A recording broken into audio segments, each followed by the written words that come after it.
Salam jumpa pemirsa, kami kembali hadir dengan rangkaian informasi yang dihimpun dari berbagai penjuru dunia. Bersama saya, Sally Sregar, inilah Simpo Dunia selengkapnya.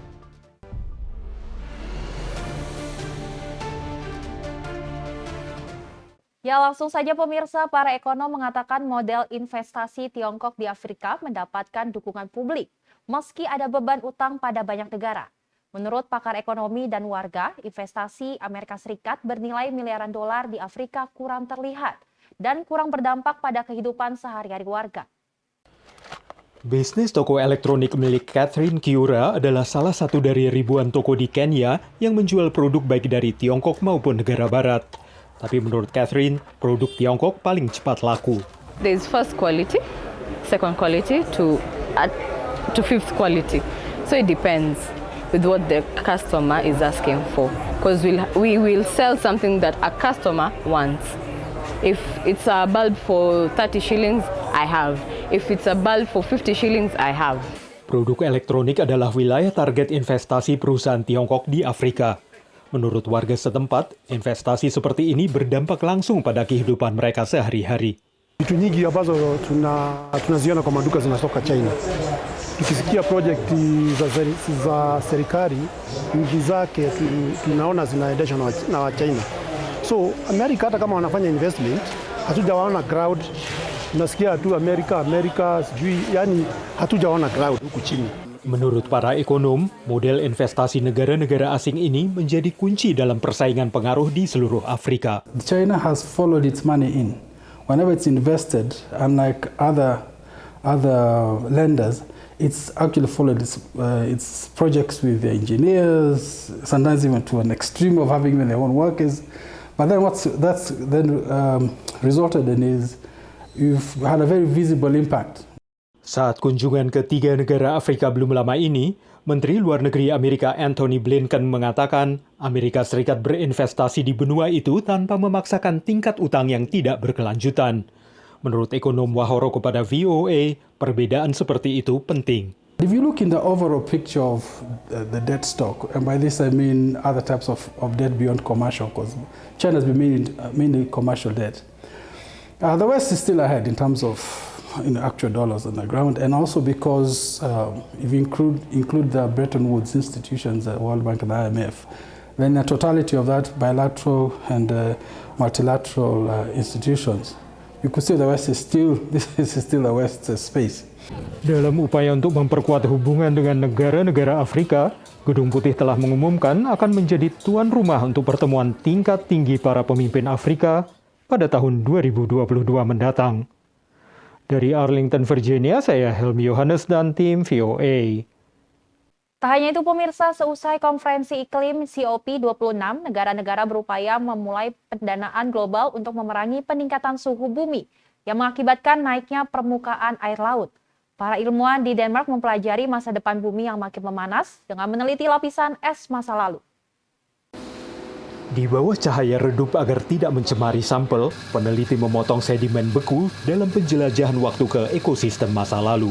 We're trying to learn more about what that environment was like, what the climate conditions were like at that time, and use that information to understand how sensitive the Greenland ice sheet may be to melting under human-caused climate change in the future. Andrew Christ adalah salah satu peneliti di arsip inti es di Institut Niels Bohr Universitas Copenhagen. Di perpustakaan ini, sampel seperti yang ia potong terletak di rak dan menunggu untuk diteliti. Sedimen berlumpur yang membeku pernah ada hampir 1,5 kilometer di bawah lapisan es Greenland. Ilmuwan Amerika melakukan pengeboran pada tahun 1960-an sebagai bagian dari upaya mendirikan pangkalan militer di sana. Menurut para ahli, sampel dari tempat yang dalam itu adalah satu-satunya yang layak dipelajari. All the meteorological measurements and atmospheric measurements humans have done in the last 100 years or so are already influenced by climate change that is human caused. So if we want to see the natural state of climate and natural variability, then we need to go way further back in time. Bo Venter dari Institut Niels Bohr adalah bagian dari tim ilmuwan internasional yang menggunakan teknik yang disebut penanggalan pendaran untuk mengungkap kapan mineral ini terakhir terkena sinar matahari langsung. Bersama penelitian lainnya, ini bisa menunjukkan suhu sebelum lapisan es Greenland mencair. Hasil awal dari tahun 2020 menunjukkan itu terjadi selama jutaan tahun terakhir. Menurut Andrew, sebagai ilmuwan, tugas mereka adalah memberi pedoman pada dunia. This is how the Earth works. If you add too much carbon to the atmosphere, it's going to get too warm. You're going to melt the ice sheets. You're going to change weather patterns, and it's going to make life very difficult for us as humans. Or we can look towards a different path with less carbon dioxide in the atmosphere and a future that is not as uncertain and difficult for us. Diletakkan dari ujung ke ujung, sampel beku di sini akan membentang lebih dari 20 km. Para peneliti menyimpannya secara konstan dalam mesin pendingin dengan suhu minus 30 derajat Celcius. Menurut sebuah penelitian yang diterbitkan tahun 2020, Greenland kehilangan jumlah es yang sangat besar pada tahun 2019, yang bisa menghasilkan cukup banyak air untuk menutupi California dengan ketinggian air hingga 1/4 meter. Diperkirakan jika semua es itu mencair, maka permukaan air laut akan naik lebih dari 6 meter. Dari Arlington, Virginia, saya Helmi Yohanes dan tim VOA. Budidaya rumput laut berkembang di pesisir Kenya Selatan dimotori oleh kelompok petani mayoritas perempuan. Meski masih menghadapi beberapa kendala, tetapi hasil panen rumput laut yang diekspor berhasil meningkat kesejahteraan masyarakat pedesaan di wilayah ini. Susi Bamfua menanam singkong dan sayuran lainnya dekat rumahnya di Nyumba Sita, sebuah desa di pantai selatan Kenya. Tapi sekitar 10 tahun lalu, ia beralih ke budidaya perairan untuk mendapatkan kehidupan yang lebih baik bagi keluarganya. Susi dan 29 warga desa lainnya, yang kebanyakan perempuan, membuat kelompok untuk membudidayakan rumput laut secara komersial. Chamwani kimenifanya hata nala maziwa ya ng'ombe. Nimeuza, nikanunua ng'ombe, na sasa niko na ng'ombe zangu. Nashukuru na mwanangu nilimsomesha. Shukrani. Kwa hivyo kilimo hiki cha mwani tunakiona ni kizuri sana. Hata tunasumbuka tu kwa sababu ya upepo wa baharini. Rumput laut kaya nutrisi dan baik untuk dikonsumsi manusia. Rumput laut juga menjadi bahan yang ada dalam makanan, obat-obatan, pasta gigi, kosmetik, dan pupuk menurut Proyek Borgen, sebuah kelompok non-partisan yang memerangi kemiskinan. Menurut Susi, kelompoknya bisa memanen rumput laut setiap 45 hari. Sebagian besar hasil panen di pesisir Kenya diekspor ke Tanzania, yang kemudian menjualnya kembali ke negara-negara seperti Denmark, Spanyol, Prancis, dan Amerika Serikat. Bakari Mwamfua, ketua dan penasihat kelompok Nyumba Sita, mengatakan budidaya rumput laut telah meningkatkan taraf hidup perempuan di sini yang kebanyakan hanya punya pendidikan terbatas. Sasa tumeanza tena kujenga na mifugo tumenunua, watoto sasa ilikuwa hatusomeshi secondary. Sasa tumewasomesha kwa sababu unavuna mwani. Kekeringan yang mempengaruhi sebagian besar Afrika Timur tidak terlalu berdampak pada budidaya rumput laut. Namun Mama Binti Mohammed, seorang petani Nyumba Sita, menunjukkan kendala lain, yakni teknologi sederhana untuk mengeringkan rumput laut dan terbatasnya ruang penyimpanan. Lakini sasa sisi wetu utakuwa wasted, hakuna mahali ambapo tutauweka. Hatuna store, hatuna zile dry tables, zile shade hatuna. Sasa tunategemea tu mwangaza wa jua, tuanike, tupate huo kidogo, mvua ikinyesha. Menurut Esther Ingolo, yang memimpin kantor gender dan pemuda Mombasa County, perempuan di wilayah pedesaan juga menghadapi hambatan lain. Kwa sababu wako mashinani, unapata mara nyingi information kufika mashinani inakuwa ni vigumu sana. Sasa ikiwa kuna labda loans zinapeanwa, ikiwa kuna watu wanakuja kufanya hamasa haswa katika masuala ya entrepreneurship. Proyek percontohan budidaya rumput laut komersial dimulai di Kenya dan Tanzania pada tahun 1980-an dan pertanian rumput laut berkembang pesat di Kepulauan Zanzibar di Tanzania. Para peneliti mengatakan budidaya rumput laut baik bagi lingkungan karena menyediakan habitat bagi kehidupan laut dan juga mengurangi resiko erosi garis pantai. Dari Arlington, Virginia, saya Helmi Yohanes dan tim VOA. Penangkapan ikan yang berlebihan di Senegal dengan memakai kapal pukat industri menimbulkan keprihatinan kalangan nelayan kecil di negara itu. Pasalnya hasil tangkapan nelayan tradisional kini jauh berkurang akibat menurunnya stok ikan di perairan terbuka. Ini jam 2 siang di Pantai Yoff di Dakar. Waktunya bagi kapten kapal nelayan Adama Val dan krunya untuk kembali ke darat setelah 10 jam melaut. Hasil tangkapan mereka kali ini mengecewakan karena kebanyakan hanyalah ikan kecil, dan hal ini sudah terjadi selama berbulan-bulan. Ada yang baik 100 km, 2 jenis. Perikanan menempati tempat penting dalam perekonomian Senegal dan menyumbang 3,2% dari PDB negara ini. Lebih dari 600.000 orang atau sekitar 17% penduduknya berkecimpung di bidang penangkapan ikan, pengolahan dan perdagangan ikan secara grosir. Dan makanan laut adalah bagian penting dari hidangan di Senegal. Tapi sebagian besar ikan yang ditangkap di perairan Senegal kini diambil kapal pukat industri. Hasil tangkapan dibuat menjadi tepung ikan yang digunakan untuk memberi makanan ternak industri. Akibatnya hanya sedikit ikan yang menjadi bahan pangan warga Senegal. Dan secara umum, kelangkaan ikan mencapai tingkat bahaya.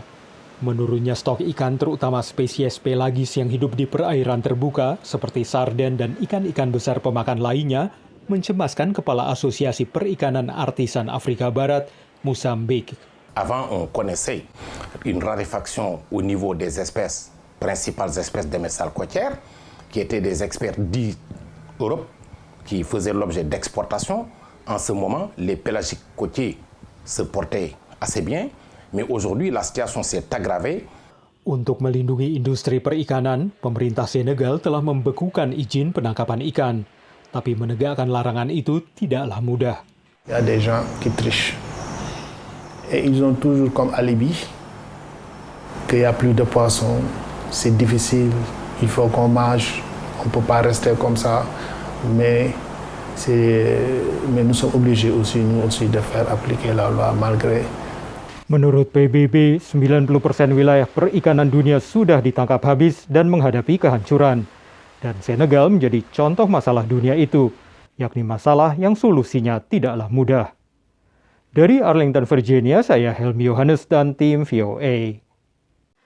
Terima kasih masih bersama kami pemirsa. Industri angkutan laut kini merangkul energi ramah lingkungan untuk mengurangi emisi karbon di atmosfer.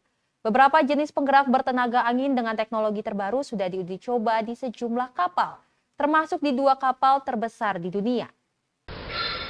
Dunia bergantung pada kapal kargo untuk mengirimkan sebagian besar barang yang kita pakai.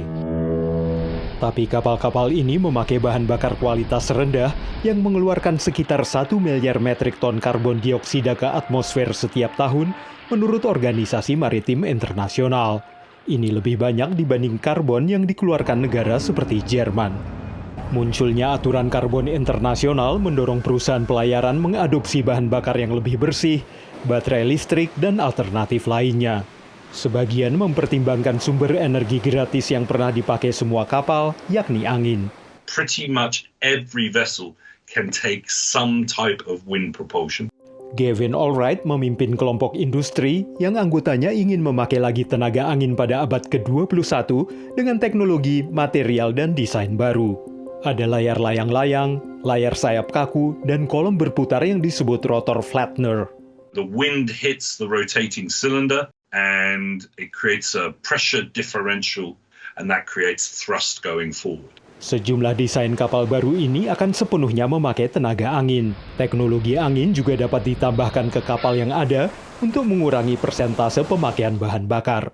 2 kapal terbesar di dunia juga sudah dibantu angin. They're burning hundreds of tons of fuel per day. If you get 5 to 10% saving on a massive container ship, that is huge amount. Penghematan ini bisa makin meningkat jika kapal mengikuti jalur berdasarkan kondisi angin. If you adjust your routing, you may be a little slower to port, but you're catching better wind conditions. So we can see those being optimized up to maybe 30% or more. Wisamo yang menggunakan sayap layar tiup adalah proyek dari pabrik ban Michelin. It's very simple. It's like 2 buttons, one to say on off and one to orientate the mast in the wind direction. So basically there is no impact on the crew. Sistem otonom ini memakai sensor untuk mengukur kondisi angin dan menyesuaikan posisi layar. When you arrive under a bridge or for all the operations at the port, then it's very easy to retract the wing Layar Wisamo ini telah diuji di kapal pesiar dan perusahaan ini berencana memasangnya di kapal kargo pada tahun ini. Meski sangat mirip dengan Bibendam yang dikenal sebagai manusia Michelin, yakni karakter yang telah mewakili pabrik ban ini selama lebih dari 1 abad, namun layar canggih ini juga mengarah ke masa depan inovasi di bidang transportasi. Dari Arlington, Virginia, saya Helmi Yohanes dan tim VOA.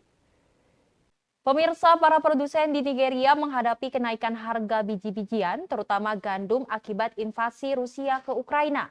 Tetapi menurut Asosiasi Manufaktur, bahkan sebelum perang Ukraina dimulai, Nigeria telah menghadapi masalah kelangkaan bahan bakar dan listrik serta inflasi tinggi. Machukwu Orizo memiliki bisnis susu formula dan sedang mempersiapkan pengirimannya. Salah satu bahan utama yang digunakannya adalah gandum coklat. Tapi perang Rusia di Ukraina telah menyebabkan ia kesulitan mendapatkan pasokan gandum. So I use wheat alongside oats and then yam flour to produce that particular one. I would like to even get it is even difficult. It's not just about the increase in price. To get the wheat is actually difficult now because I buy in bulk. Orizo mulai membuat susu formula bayi sejak 6 tahun lalu setelah ia berhenti dari pekerjaannya sebagai ilmuwan laboratorium. Namun menurutnya, tanpa pasokan gandum, bisnisnya menghadapi tantangan baru.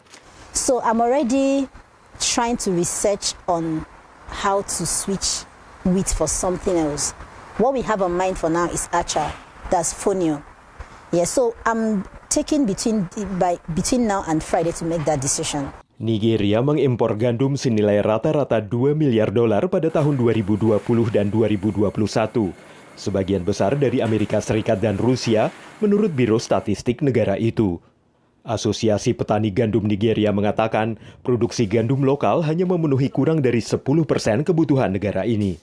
Menurut Asosiasi Manufaktur Nigeria, kelangkaan gandum bukan satu-satunya masalah. Sebelum invasi Ukraina, bisnis di Nigeria sudah menghadapi kelangkaan listrik dan bahan bakar, inflasi, buruknya infrastruktur, dan meningkatnya situasi yang tidak aman. Insecurity has made the supply chain internally to be very difficult. The most impacted part of the country also happens to be the belt that we get most of our food from. We have had challenges. Now it is compounded by the fact that people cannot even farm. Pihak berwenang Nigeria menyalahkan kelangkaan listrik pada rusaknya jaringan nasional selama beberapa kali sejak Januari. Banyak bisnis seperti toko roti ini mengalami pemutusan aliran listrik dan harus bergantung pada bahan bakar solar untuk generator. Tapi harga solar juga sudah naik 3 kali lipat sejak awal tahun ini. They use a lot of diesel to start work because the electricity is very scarce. Menurut pihak berwenang Nigeria, penarikan kembali 170 juta liter bahan bakar tercemar pada Januari dari peredaran menyebabkan kelangkaan bahan bakar. Dan untuk saat ini, banyak pemilik bisnis seperti pengusaha susu formula dan pemilik pabrik roti ini hanya bisa mencoba untuk bertahan. Dari Arlington, Virginia, saya Helmi Yohanes dan tim VOA. Tak hanya itu pemirsa, kawanan burung yang bermigrasi ribuan kilometer di Amerika Utara memerlukan tempat persinggahan untuk mencari makan. Para petani di California membantu menyediakan habitat dan makanan bagi burung-burung ini memakai aplikasi pengamatan burung. Ini seperti restoran pop-up atau dadakan, lahan basah sementara yang dibuat pada waktu dan tempat yang tepat untuk melayani burung dalam perjalanan sangat panjang mereka. Central Valley di California adalah sumber makanan yang berlimpah bagi manusia. Tapi bagi burung migran yang telah mengunjungi lembah ini selama ribuan tahun, mencari makan kini semakin sulit. 200 years ago, if you were a bird flying over this landscape, what you would have seen is a mosaic of wetlands and grasslands that provided abundant bugs and other food for you to eat. Since then, what we've seen is this landscape has turned into a patchwork of almost wall-to-wall agriculture. Populasi burung turun saat mereka tidak bisa menemukan makanan atau habitat selama migrasi yang membentang 11.000 kilometer. Over the last 50 years, we've lost about 40% of the shorebirds in North America. Sawah ini biasanya akan kering pada pertengahan tahun seperti saat ini. Program konservasi inovatif yang dipelopori The Nature Conservancy dan diadopsi kelompok lain membayar para petani untuk mengairi ladang selama beberapa minggu guna menyediakan habitat dan makanan bagi burung. So we've got a bunch of western sandpipers out in this field that have probably come from as far away as Panama, and they're on their way north to the northern Arctic. Air menjadi sumber daya berharga di wilayah yang dilanda kekeringan ini, jadi penggunaannya diatur ketat. Menentukan kapan dan di mana harus mengairi ladang sangatlah penting untuk keberhasilan program. Aplikasi eBird membantu hal ini. Aplikasi gratis ini digunakan pengamat burung untuk merekam munculnya burung. And all of those observations can be used to make predictions of where birds will be most abundant at which times of the year. Dengan menggunakan sampel eBird yang dikombinasikan dengan data satelit untuk memprediksi di mana air terjadi secara alami, anggota tim bisa mengidentifikasi kekosongan dan menentukan lahan mana yang paling tepat untuk diairi. Montna Farms telah mengairi sebagian dari 162 hektar lahannya untuk program ini. Rice farming and conservation go hand in hand. I've been with the farm here for over 21 years, and the white-faced ibis was a bird that maybe 21 years ago I'd see one or two of them. Now I'm seeing flocks and thousands of them on the farm. Keberhasilan proyek ini mendorong kelompok industri beras meluncurkan program serupa bekerja sama dengan petani. They're the biggest landowners right in the West, and so in order to help secure and create habitat, you need to partner with private lands. Peran para petani dalam membuat lahan basah secara cepat yang didukung panduan data dari aplikasi pengamatan burung membuat para pecinta lingkungan bisa menyediakan habitat dan makanan bagi burung yang bermigrasi melewati wilayah di California ini. Dari Arlington, Virginia, saya Helmi Yohanes dan tim VOA. Usai sudah pemirsa perjumpaan kita kali ini, tetap saksikan Simpo Dunia hanya di Simpo TV. Saya Selis Regar dan kru yang bertugas pamit undur diri. Terima kasih dan sampai jumpa.